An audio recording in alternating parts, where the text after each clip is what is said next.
கிறிஸ்து இயேசுவுக்குள் மிகவும் அன்பாய் அழைக்கப்பட்டு தெரிந்து கொள்ளப்பட்ட அன்புக்குரிய சகோதர சகோதரிகளுக்கு நம்முடைய பிதாவாகிய தேவனுடைய நாமத்தினாலும் நமது ஆண்டவராகிய இயேசு கிறிஸ்துவின் நாமத்தினாலும் அன்பின் வாழ்த்துக்கள். நினைவு கூறுதலின் தியானங்கள். ரீப்ரென்ஸ் நம்பர் 5577 நவம்பர் 1914. பாடத்தின் தலைப்பு தேவனால் வாதிக்கப்பட்டவர், சிறுமைப்பட்டவர். பக்கம் 1093 முதல் 1099 முடிய. ஆதார வசனம் மார்க் எழுதின சுவிசேஷம் 15வது அதிகாரம் 22 முதல் 37 வசனங்கள் முடிய. மெய்யாகவே அவர் நம்முடைய பாடுகளை ஏற்றுக்கொண்டு நம்முடைய துக்கங்களை சுமந்தார். நாமோ அவர் தேவனால் அடிபட்டு வாதிக்கப்பட்டு சிறுமைப்பட்டவர் என்று எண்ணினோம்.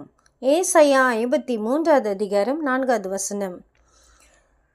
இயேசு சிலுவையில் அறையப்பட்டது தொடர்புடையதான உண்மைகளின் விஷயத்தில் வாக்குவாதம் பண்ணுவதற்கு இடமில்லை. சிலுவையில் அறையப்படுதலுக்கான காரணம் மற்றும் தெய்வீக வரம்பு தொடர்புடைய விஷயத்தில் மாத்திரமே வாதம் செய்வதற்கு இடம் உள்ளது. ஏசாயா தீர்க்கதரிசி நமக்கு தெய்வீக விளக்கத்தை அளிக்கின்றார். பாடுகள் நிறைந்த பாதை. ஜனங்களுடைய வியாதிகளை சொஸ்தப்படுத்துவதில் தம்முடைய சத்துவத்தை அவர் இலவசமாய் கொடுத்து வந்ததான அவரது 3 வருட ஊழியத்தினால் இரட்சகர் மிகவும் பலவீனமடைந்து காணப்பட்டார். இது தவிர பஸ்காவை ஆயத்தம் பண்ணும்படிக்கு அவர் தம்முடைய சேஷர்களை அனுப்பி வைத்தது முதல் தூக்கம் இல்லாதவராகவும் தொடர்ச்சியாக அழுத்தத்துடன் இருந்தவராகவும் காணப்பட்டார்.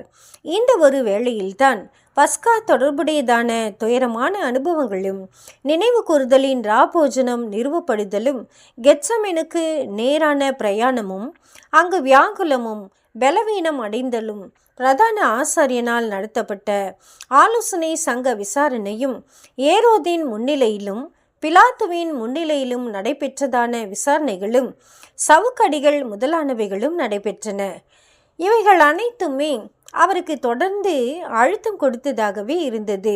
யாருக்காக அவர் பரலோக வீட்டையும் மகிமையையும் தியாகம் பண்ணினாரோ அவர்களாலேயே அவர் சிலுவையில் அறையப்படும்படிக்கு இப்பொழுது தீர்க்கப்பட்டிருக்க அவர் தம்முடைய சிலுவையையும் இப்பொழுது சுமந்து செல்ல வேண்டியவராயிருந்தார். அவரது பலவீனம் காரணமாக சிலுவையின் பாரத்தை சுமக்க முடியாமல் போகும் கட்டம் வருவது வரையிலும் அவர் சுமந்து கொண்டு வந்தார். மற்றும் அவருக்கு உதவி செய்யத்தக்கதாக வழிபோக்கனான ஒரு விவசாயி வற்புறுத்தப்பட்டார். வழிபோக்கன் முழு சிலுவையையும் சுமந்து வந்தாரா அல்லது சிலுவையின் ஒரு பாகத்தை சுமந்து இயேசுவுக்கு பின் நடந்து வந்தாரா என்பது வேத வாக்கியத்தில் மிக தெளிவாய் கொடுக்கப்படவில்லை. இயேசுவுக்கு உதவி அளிப்பதற்கு பதிலாக பேதுருவும் யோவானும் யாக்கோபும் தோமாவும் மற்ற அப்போஸ்தலர்களும் எங்கே போனார்கள்? அவர்கள் பயத்தினால் தடுக்கப்பட்டிருந்தார்கள் என்பதில் ஐயமில்லை. ஆனால் அந்த எத்துணையான ஒரு ஆசீர்வாதத்தை அவர்கள் இழந்து போனார்கள். பலவந்தத்தின்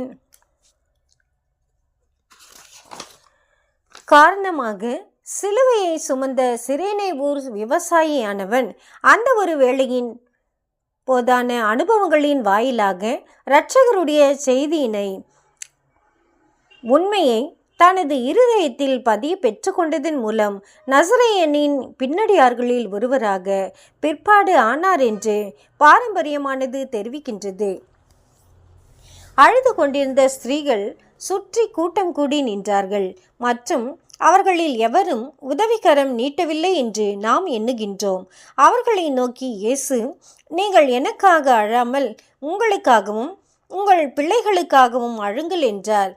அவர்கள் மறைவிற்காகவும் பாதுகாப்பிற்காகவும் மலைகளையும் குன்றுகளையும் நாடுவார்கள் என்பது தொடர்புடையதான போதகருடைய வார்த்தைகளானது 37 வருடங்களுக்கு பிற்பாடு எருசலேமின் அழிவின் போது யூத ஜனங்கள் மீது வந்ததான மாபெரும் உபத்திரவத்தின் ஒரு பாகம் பற்றியதாகும் என்று வேதத்தினுடைய சில மாணவர்கள் எண்ணுகின்றனர். இன்னுமாக எருசலேமுடைய அழிவும் மற்றும் இந்த உபத்திரவமும் இந்த யுகத்தினுடைய முடிவின் காலங்களில் நடைபெறவிருக்கும் மாபெரும் துன்பங்களை எடுத்து காட்டுகின்ற நிழல்களாய் இருக்கின்றது என்றும் எண்ணப்படுகின்றது. மலைகள் மற்றும் குன்றுகள் தொடர்புடையதாக பயன்படுத்தப்பட்ட இதே வார்த்தைகளே இந்த சுவிசேஷ யுகத்தினுடைய முடிவு தொடர்புடைய விஷயத்திலும் பயன்படுத்தப்பட்டிருக்கின்றது என்பது நிச்சயமே. கிறிஸ்து தம்முடைய இரண்டாம் வருகையின் போது ஜுவாலித்து எரிகின்ற அக்கினியாகிய நியாய தீர்ப்புகளோடு வெளிப்படுகையில் அக்கினியானது தற்போதுள்ள ஒழுங்குகளை பட்சித்து போட்டு புதிய ராஜாவுக்காக வழியை ஏற்படுத்துகின்றதாக இருக்கும். ஒருவன் தன்னுடைய ஜீவனை மாய்த்து கொள்வதற்கு எளிமையான வழிகள் இருக்கின்றது. ஆகையால் ஒருவன் மலைகள் தன்மேல் விழும்படி ஜபம் ஏறெடுப்பான் என்று நாம் எண்ணிவிடக்கூடாது. மாறாக சீறுகின்ற உபத்திரவங்களுக்கு எதிராக அநேகர் பாதுகாப்பையும் மறைவையும் நாடுவார்கள் மற்றும் விரும்புவார்கள் மற்றும் இதற்காக ஜபம் ஏறெடுப்பார்கள் என்பதே கருத்தாகும். சமுதாயம் என்னும் பாறைகள் சமூகத்திற்காக சமூக அமைப்புகளாய் இருக்கின்றன மற்றும் இவை ஒவ்வொன்றும் அதன் சொந்த அங்கத்துவத்தை பாதுகாத்திட நாடுகின்றது. லூக்கா எழுதின சுவிசேஷம் 23வது அதிகாரம் 28 முதல் 30 வசனங்கள் முடிய. பச்சை மரத்துக்கு இவைகளை செய்தால் பட்ட மரத்துக்கு என்ன செய்ய மாட்டார்கள் என்று இயேசு கூறினார். லூக்கா எழுதின சுவிசேஷம் 23வது அதிகாரம் 31வது வசனம். இங்கு அவர் யூத தேசத்தை தமது சாபத்தினால் அல்லது தீர்ப்பினால் உடனடியாக பட்டுப்போன அத்திமரத்திற்கு ஒப்பிடுவதாக தெரிகின்றது. இயேசு சிலுவையில் அறையப்படுவதற்கு 5 நாட்கள் முன்னதாக எருசலேமுக்கு கழுதையின் மீது ஏறி வந்து எருசலேமுக்காக கண்ணீர் விட்டு உங்கள் வீடு உங்களுக்கு பாழாக்கி விடப்படும் என்று கூறினார். அத்திமரமானது பச்சையாக இருக்கக்கூடிய கொஞ்ச காலத்திலேயே அதன் அதிகாரிகள் அவரை சிலுவையில் அறைந்து போடத்தக்கதாக அனைத்து நியாய பிரமாணங்களை மீறிடுவதற்கும் மனசாட்சி அனைத்தையும் உதறி தள்ளுவதற்கும் விரும்பும் அளவுக்கு துணிச்சலான மூர்க்கத்தனமான நிலைக்கு வந்து விட்டார்கள். இவ்வளவுக்கு விரைவாக பொல்லாப்பானது மிகவும் கொடிய விதத்தில் நீதியின் வரம்பை கடந்து செயல்பட்டுள்ளதானதால் பிற்காலங்களில் என்னவெல்லாம் எதிர்பார்க்கப்படலாம். அதாவது யூத தேசமாகிய அத்திமரமானது முற்றிலும் பட்டு போய்விடும் போதும் மற்றும் அதனிடத்து நின்று உயிர்ச்சாறு அனைத்தும் இல்லாமல் போய்விடும் போதும் என்னவெல்லாம் எதிர்பார்த்திடலாம்.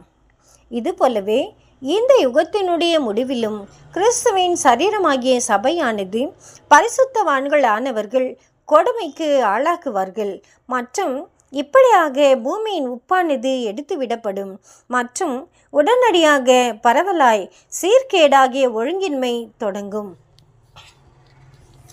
மனுஷகுமாரன் உயர்த்தப்பட்டார். இயேசு தாம் சிலுவையில் அறையப்பட போவதை முன்னமே குறிப்பிட்டுள்ளார். அதாவது வெண்கல சர்ப்பமானது மோசையினால் வனாந்தரத்தில் உயர்த்தப்பட்டது போல மனுஷகுமாரனும் உயர்த்தப்பட வேண்டும், சிலுவையில் அறையப்பட வேண்டும் என்று குறிப்பிட்டுள்ளார்.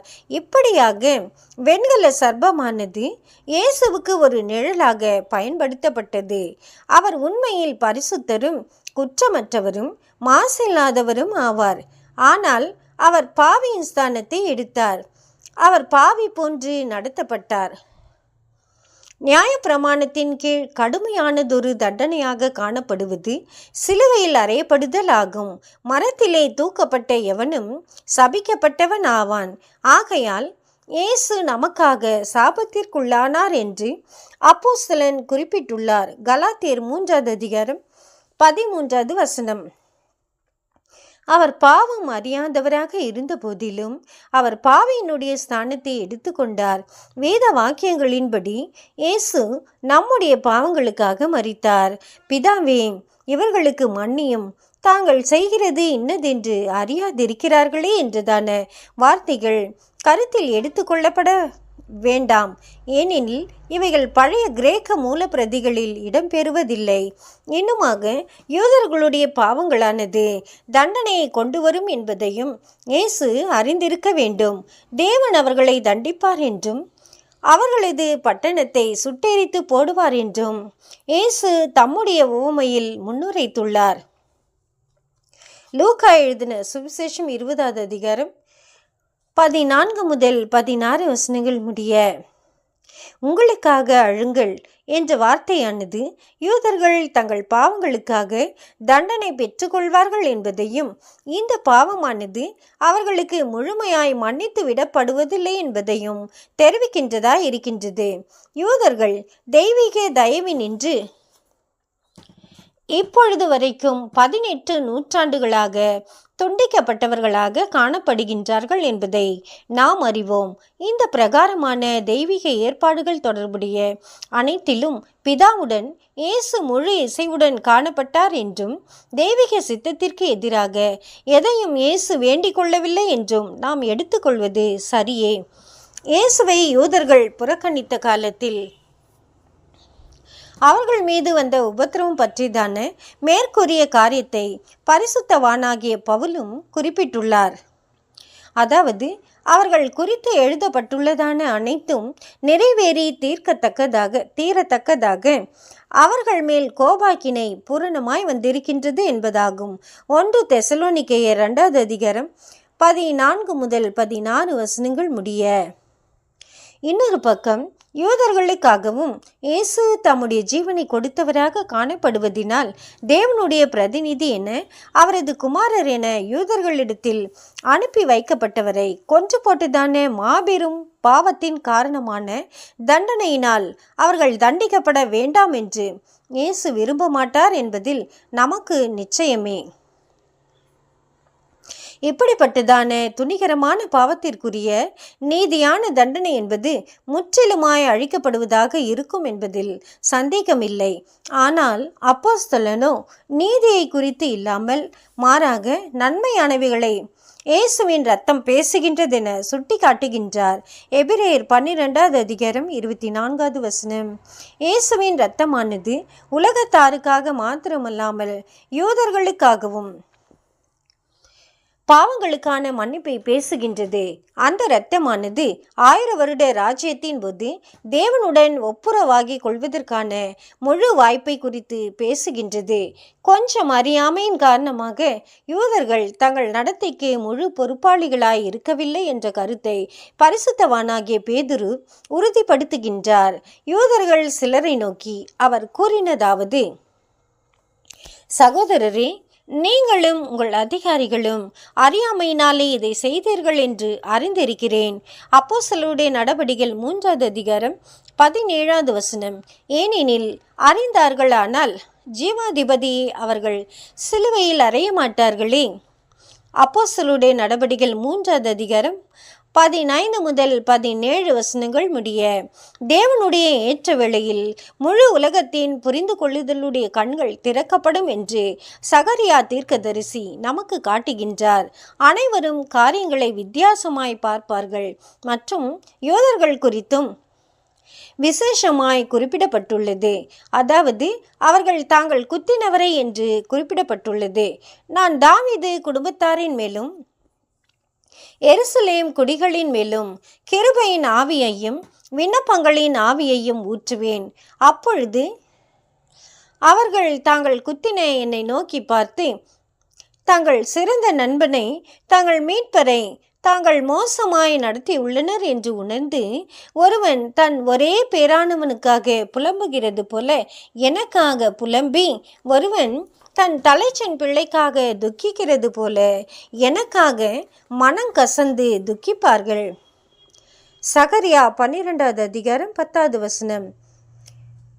என் வஸ்திரங்களை பங்கிட்டு கொண்டார்கள்.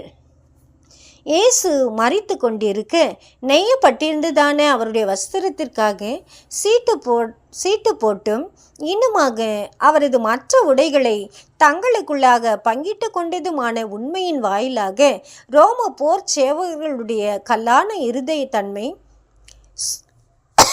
சுட்டி காண்பிக்கப்படுகின்றது. மன்னிக்கவும்.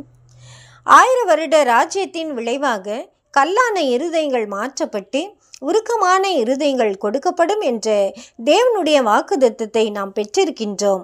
ஆதாமினிடத்தில் ஆதியில் காணப்பட்டதும் பிற்பாடு மனிதனாகிய இயேசுவினிடத்தில் காணப்பட்டதுமான தேவ சாயலுக்கும் ரூபத்துக்கும் மனுக்குலம் அனைத்தும் முழுமையாய் சீர்பொருந்தப்படுவது எத்தனை அவசியமானதாய் காணப்படுகின்றது.